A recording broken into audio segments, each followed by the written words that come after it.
I normally get sessions, that are straight after lunch. This is like a first for me, between you and cocktails. So the only thing I can tell you, no PowerPoint because you've had enough of it. I'll just talk. I'll tell you my views on how one puts social into social business, and as I get going, a couple of realities that I want to really share. So social reality number one, and we know it, but we tend to forget it. A brand is no longer what we as brand owners tell people it is, but a brand is what people tell other people it is. It's not about our view. It's not about those 30 seconds that we craft and script. It's what people tell other people it is. And that's important to keep in mind because we tend to forget that when we build businesses into social businesses. The other thing is being on social media is not make you a social business. Social business is not about social media. It is not about Twitter. It is not about Facebook. It is not about apps. It is not about listening. So just because we are on social media, we're not social businesses. Even if we are online businesses, even if we are e-commerce businesses, that doesn't make us a social business. And that's something we need to keep in mind as well.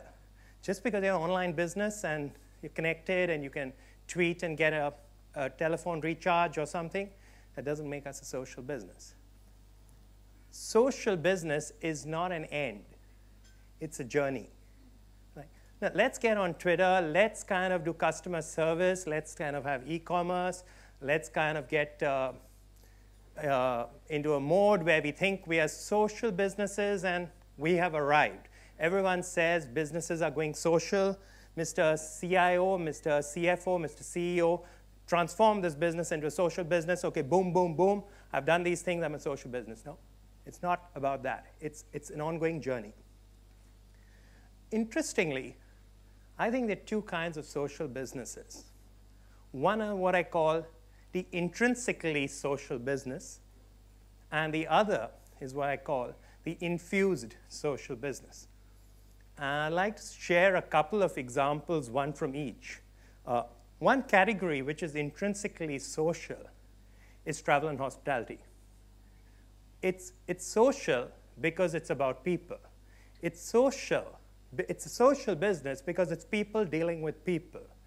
It's a social business because it's real time. It's transparent. It's open. It's dynamic. It's ever changing. It's out there. It's how people interact with people. There's a delivery that happens. And I worked for such a social business for many years of my life.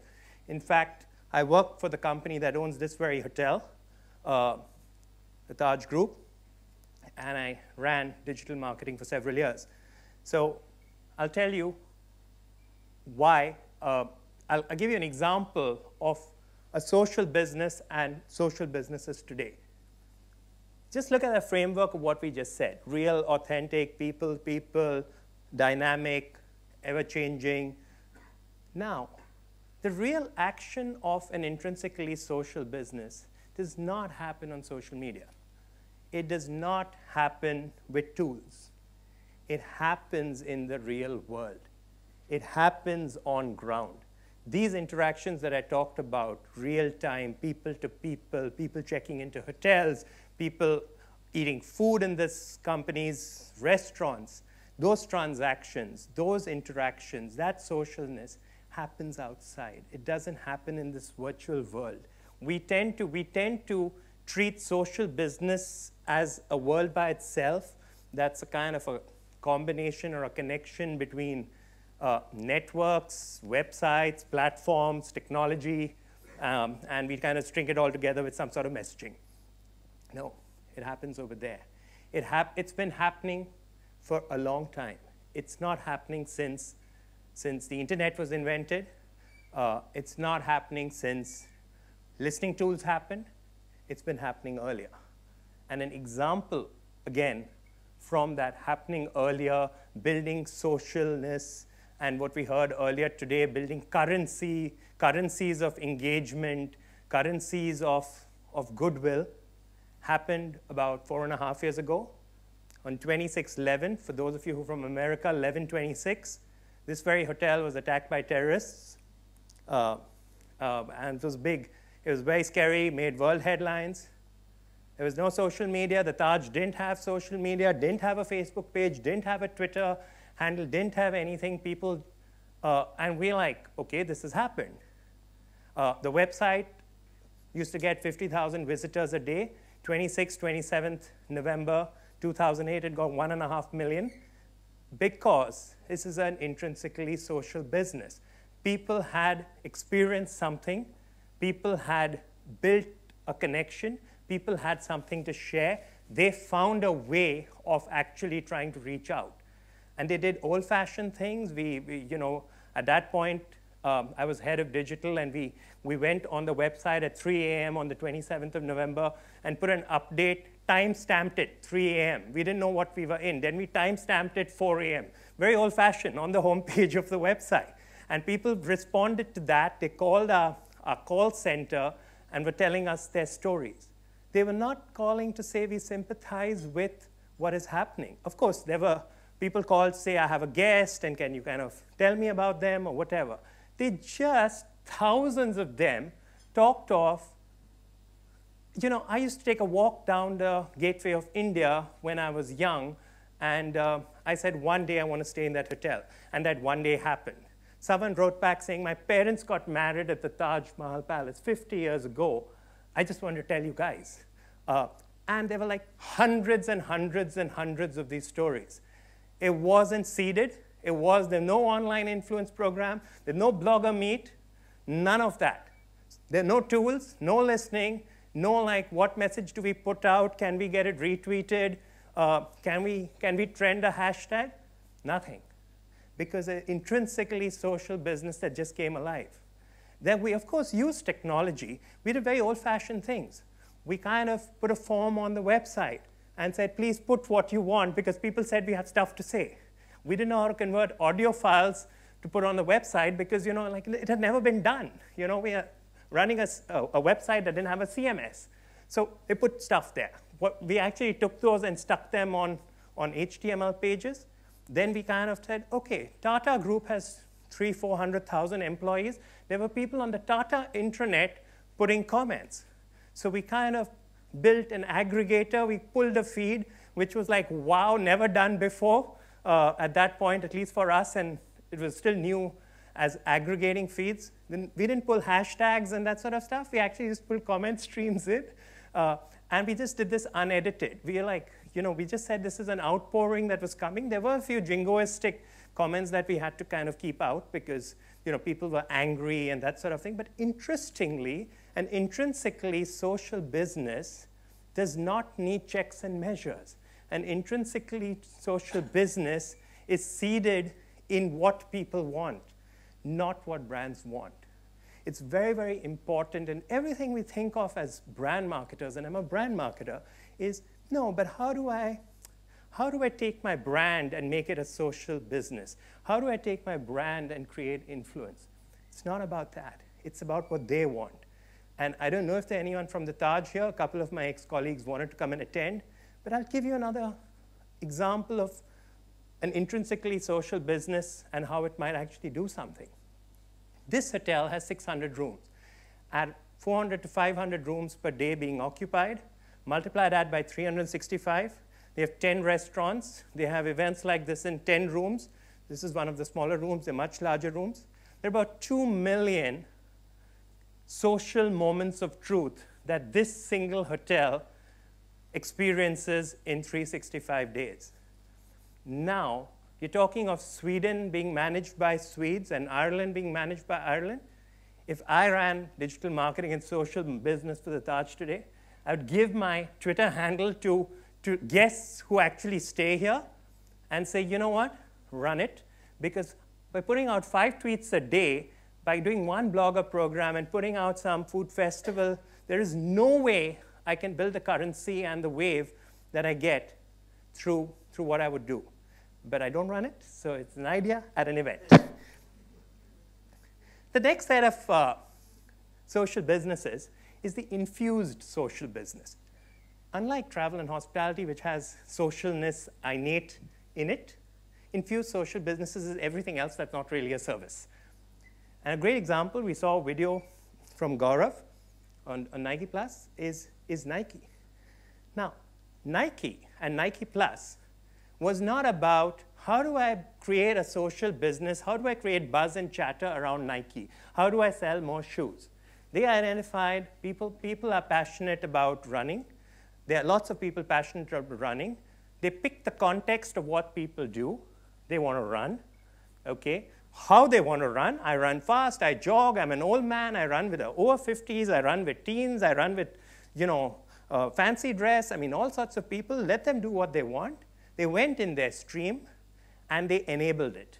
They encouraged it. They empowered it. They used tools and technology to do that. They didn't use tools and technology to say Nike is cool. Down the line, they kind of got Nike Plus, Nike Fuel. They're able to sell. There's an e-commerce stream, but what they sell with those bands is like 2% of what they sell with their shoes. So it's not running their business, but it's just like, it just happened. Now that's like an infused social business. Again, it starts with the context of the consumer. Where we kind of go wrong often as brands is we start in the context of the brand and try and build social business. It's the context of that consumer and your audience. It's when they want it, how they want it, where they want it, and are we able to build relevancy? Yeah, we do at times kind of curate conversation hashtags, but then we kind of curate them to influence them. We don't curate them to kind of culture them. Social media doesn't create waves. Social media can only create ripples. And I'll tell you what I mean. If you want to reach everybody on YouTube today, you just pay X amount of money, and you get a homepage takeover, and everyone who logs onto YouTube sees your message. Social media doesn't work like that. It's people like us, people like our consumers, who have small little networks, someone who's had a meal, who kind of tweets about it and reaches a set of 200 people. And someone in that picks it up. And then they're overlapping networks. It's like throwing little pebbles into a pond. If you throw enough pebbles fast enough, the ripples move quickly. And you might end up with a wave. But you've got to focus on the ripples. And you focus on the ripples when you focus on what's in the ripple. And that's the context of people. So there's the intrinsically social business. And then there is the infused social business. So what is the one ingredient that actually creates a successful social business? It's not technology. It's not the brand. It's not platforms. It's not tools. It's not online reputation management.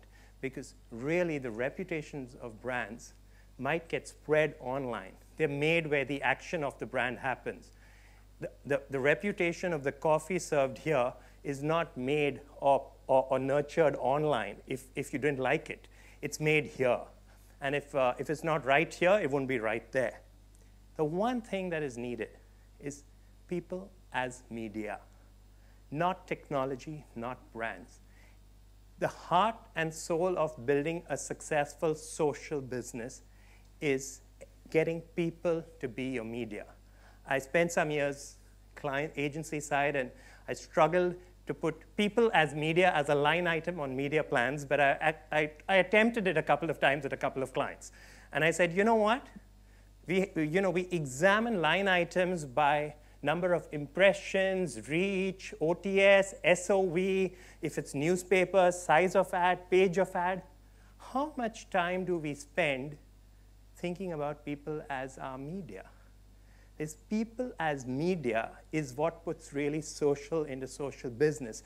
The technology are enablers. 10 years ago, we were on Yahoo chat rooms. Some of you might remember obscure rooms, New York 123, Mumbai 123, and that was it, right? Today we are on WhatsApp, today we're on Twitter. I keep saying, Twitter might die tomorrow. Facebook might die tomorrow. That's okay. But it's the people as media that actually keeps it going. And that brings me to my next social business reality, which is people as media is linked to the interconnectedness amongst people. and the urge to be able to express, the urge to be able to share, the urge to be able to interact. 100 years ago or 200 years ago, we didn't have the means to spread those ripples very quickly. You know, we had like water cooler chatter. Water cooler chatter literally was chatter around the water cooler in an office with 3 people. But today, that water cooler can spread very quickly. So all that we have now is the means to spread. But if we delegate the actual currency of people as media to the means, then we're going to be really, really losing something. I'd like to close with an example of what I consider the ultimate social business campaign this country has seen, and perhaps the world has seen in many, many years. And it's not recent. It's before the internet era. It didn't have tools. It didn't have listening. It didn't have Facebook. Didn't have Twitter. It was the Indian freedom struggle. Yeah? Mahatma Gandhi said, "Quit India," and people as media carried that idea because it was something that was intrinsically important to them. The context was what mattered to them, and ideas stitched it together, and ideas spread in their context. It wasn't about what was in it for the brand. The business the business or the competitive business was the British Empire, and this built momentum and brought down an empire. This is in a time when newspaper headlines would take 10 days to reach India. The London Times or whatever was shipped and reached only people who read English, and the British left because people as media carried that message. Mahatma Gandhi spoke in a room in this very hotel in the palace wing 60 years ago, and that message got carried in the context of what people wanted. The message was about them. They carried it one to one to one to one in their own little cliques, building their own little ripples that became a loud enough sound to go to London and actually bring down the British Empire. So I'd like to end with that, and I think we have about 5 or 6 minutes for questions and interactions, so I welcome anything.